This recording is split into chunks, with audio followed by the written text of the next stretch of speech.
All creative people know the fulfillment that comes from doing creative work, but we also know the many challenges and struggles that inevitably come with making art, like creating consistently, writer's block, staring at a blank page or canvas, or not feeling like your work is good enough. So how do we solve these challenges? But a pro doesn't give a shit about how they feel. They get up and they do it, no matter what. How I feel doesn't count, I just know that the practice involves showing up. You know what, the hell with it, I'm gonna keep writing anyway because that's my job. I showed up for my part of the job. Just do your job. Continue to show up for your piece of it, whatever that might be. But make a commitment, show up every day.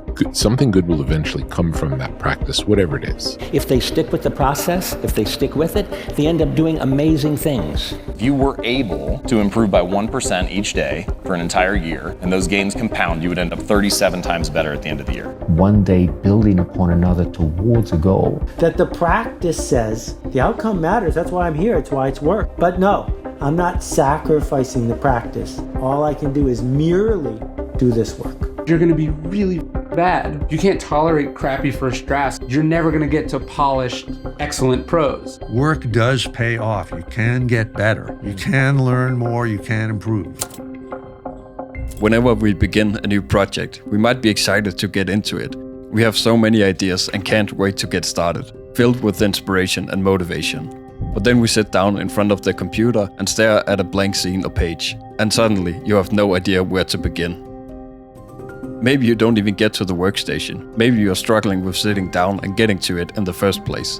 Your mind is doing whatever it can to find excuses for why not to do this right now. Steven Pressfield calls this resistance. This is one of the many ways he describes it. Resistance cannot be seen, touched, heard or smelled, but it can be felt. We experience it as an energy field radiating from a work in potential.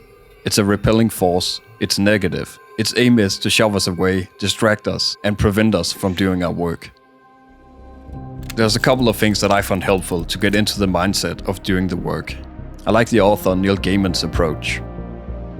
I'm absolutely allowed not to do anything. I'm allowed to sit at my desk, I'm allowed to stare out at the world, I'm allowed to do anything I like, as long as it isn't anything.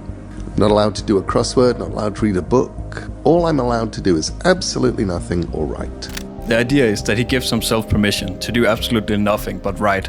He can either write or do nothing at all, but he can't do anything else. I think what Neil Gaiman does is to set up the right conditions and environment so he can easier access his flow state. What I personally do when I struggle with getting started is put my phone to do not disturb, put on some music, and then turn over this 30 minutes hourglass I have. In this time, I can't be disturbed. I have to eliminate any distractions so that I can only focus on what's in front of me. When the 30 minutes is up, almost always have I taken the first steps and the ball is rolling. Sometimes I get into the flow state and I won't even notice the 30 minutes have passed. That's the goal. What this does is force me to make choices. If I'm writing or creating a new 3D scene, I have to just do something. Whatever I do within this time frame starts to act as constraints for the project I'm working on. It sets up some boundaries and eliminates a lot of choices that otherwise would have been an option. Creative freedom is not as great as it sounds. You will paralyze yourself when you can create whatever you want. There's nothing scarier than looking at a blank page or canvas where you can create anything and everything. When I first began in the industry creating motion design, I thought the dream client project would be absolute freedom.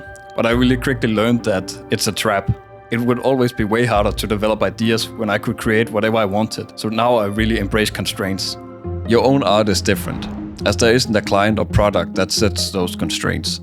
So you have to set them for yourself. Make it a habit when you begin a project to figure out how you can set constraints for yourself.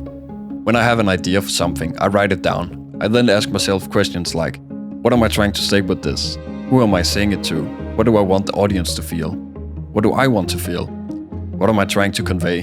What's the story here? These questions are different depending on what you are creating, but cutting deeper and getting to some answers that will give you a box to play within is the goal.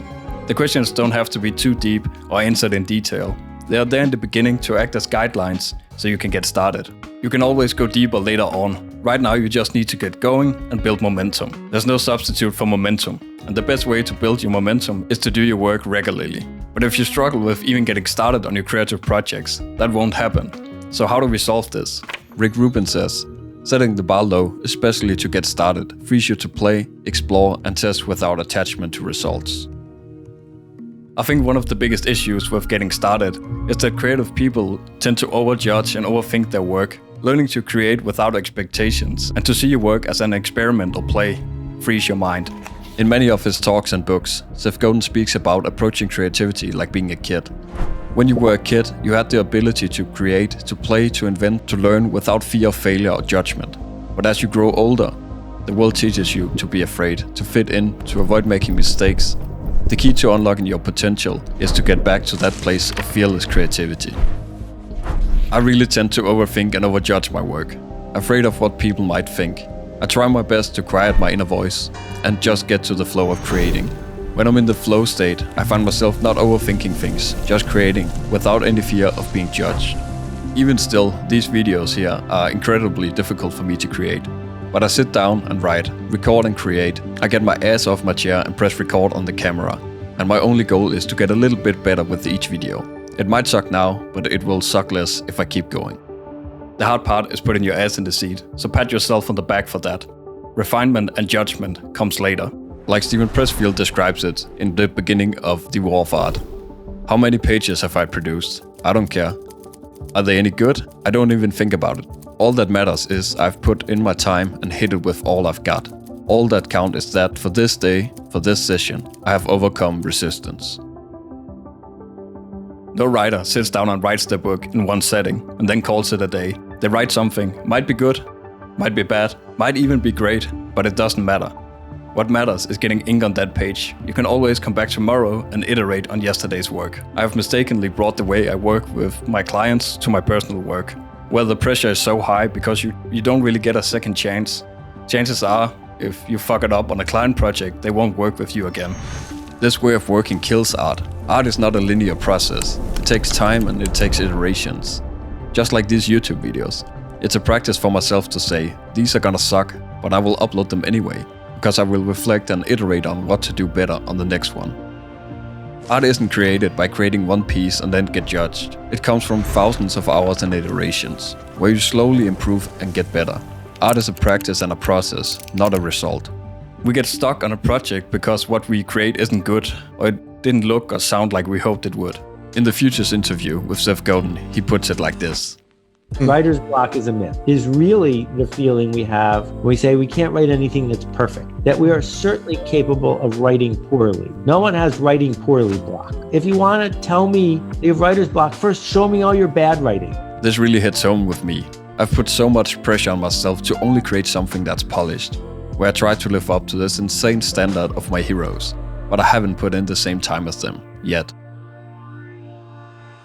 So whether you are a painter, photographer, videographer, 3D artist, illustrator or musician, just do the work. Do something, experiment and play. The quality you're seeking comes from the quantity you are creating. I'm beginning to find comfort in that. I'm not judging where my skill is at right now. I'm looking forward to what it can be if I slowly improve over time. It's estimated that Picasso created around 50,000 artworks, sculptures, drawings, paintings and ceramics. How many of them do you know I have seen? Remember, there's quality in quantity. But how do we get to this quantity and consistent creative output and build some momentum? Steven Pressfield says we have to be a professional. Seth Godin says we need a practice. And that's exactly what it is, and that's exactly what we need to be. In his book The War of Art, Steven Pressfield argues that by adopting the mindset of a professional, we can overcome the internal resistance that holds us back and consistently produce our best work. He describes the professional something like this. A professional shows up every day, no matter what. Unlike an amateur who works when inspiration strikes, a professional treats creative work as a daily practice, regardless of mood or circumstance.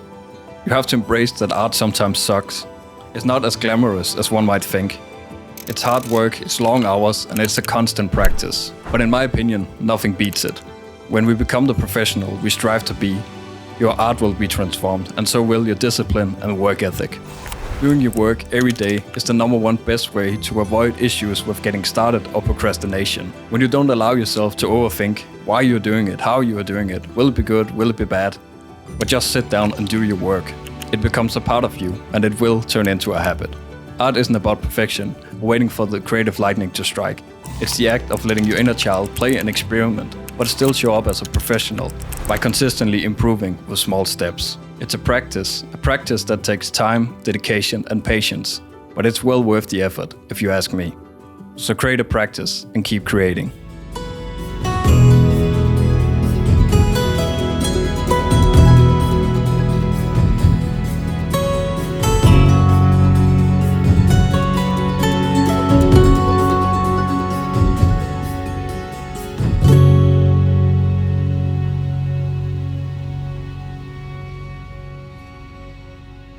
Thanks so much for watching.